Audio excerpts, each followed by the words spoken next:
Assalamualaikum warahmatullahi wabarakatuh. Kisah kali ini sungguh menyedihkan. Dahulu ada pria pejuang Uhud yang mati lalu divonis Rasulullah masuk neraka.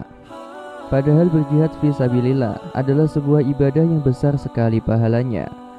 Namun bagaimana jadinya apabila sudah capek-capek berjihad mati-matian, tapi malah divonis Rasul masuk neraka?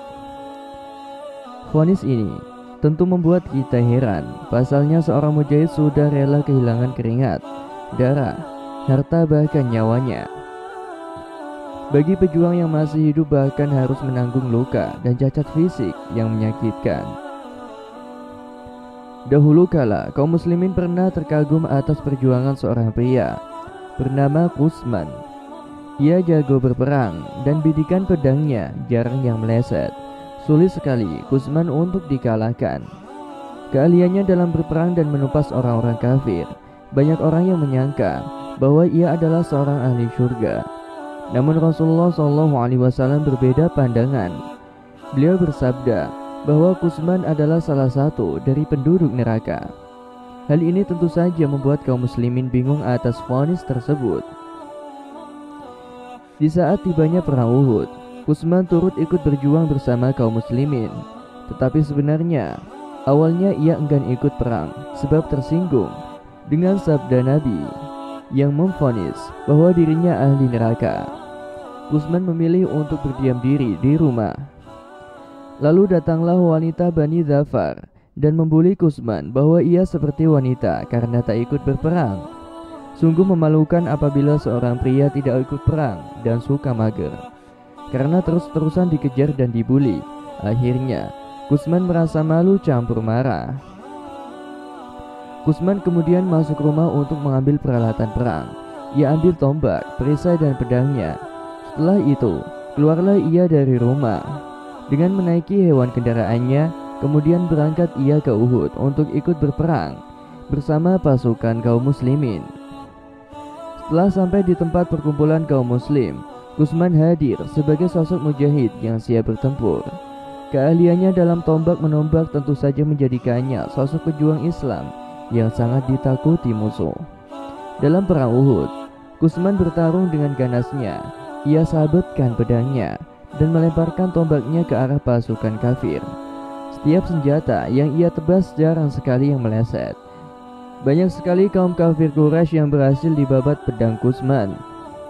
Ia laksana sosok yang bikin musuh ketar-ketir. Keberaniannya yang brutal ini lantas membuat kaum muslimin bergumam, masa sih orang sehebat itu dalam berjihad masuk neraka? Kaum muslimin kurang begitu yakin kalau Kusman kelak akan dibakar oleh api neraka.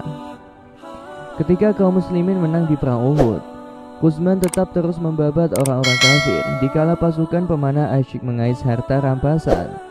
Di sela-sela peperangan, tidak diduga pedang Kusman patah karena efek berkali-kali ditebaskan. Seketika ia berteriak pada orang-orang Aus agar terus berperang sampai darah penghabisan. Kusman dengan beraninya kembali menyerbu barisan musuh. Bahkan kaum muslimin memprediksikan Kusman akan mati. Namun nyatanya Kusman masih selamat.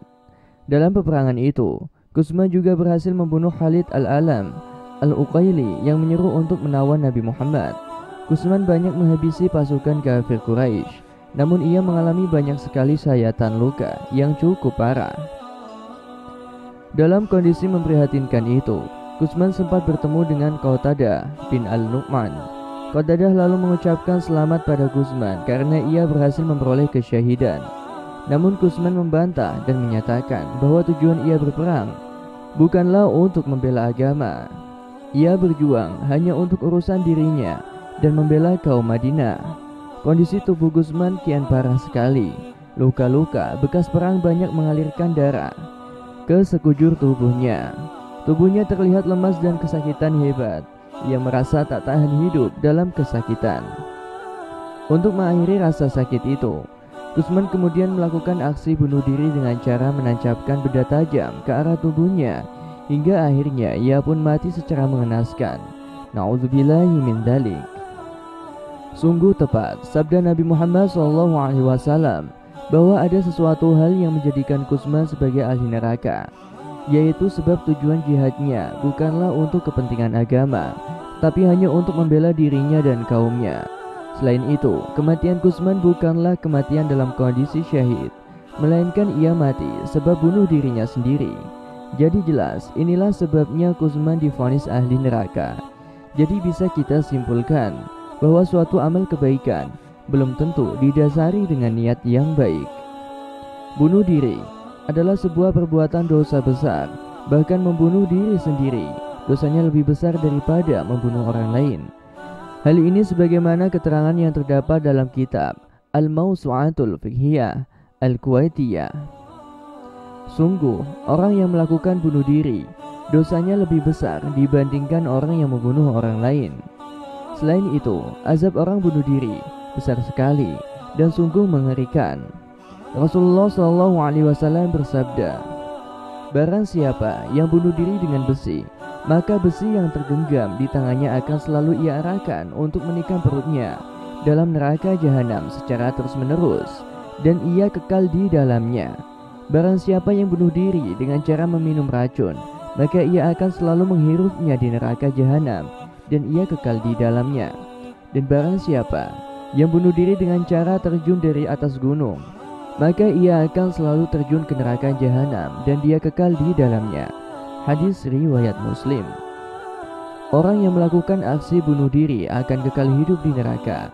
Namun maksud kekal ini perlu digarisbawahi, yaitu apabila pelakunya adalah seorang muslim, maka ia akan berada di neraka lebih lama. Tetapi setelah lama diazab di neraka, ia akan dimasukkan kembali ke dalam surga karena dia muslim dan memiliki iman dalam hatinya. Jadi setiap muslim pasti kelak ia akan masuk ke dalam surga, meski harus mampir neraka dulu bagi yang berdosa banyak. Tetapi bagi orang kafir jelas kekal selama di neraka. Demikianlah kisah yang dapat saya sampaikan. Semoga bermanfaat dan dapat menginspirasi kita semua. Wallahu a'lam bishawab. Wassalamualaikum warahmatullahi wabarakatuh.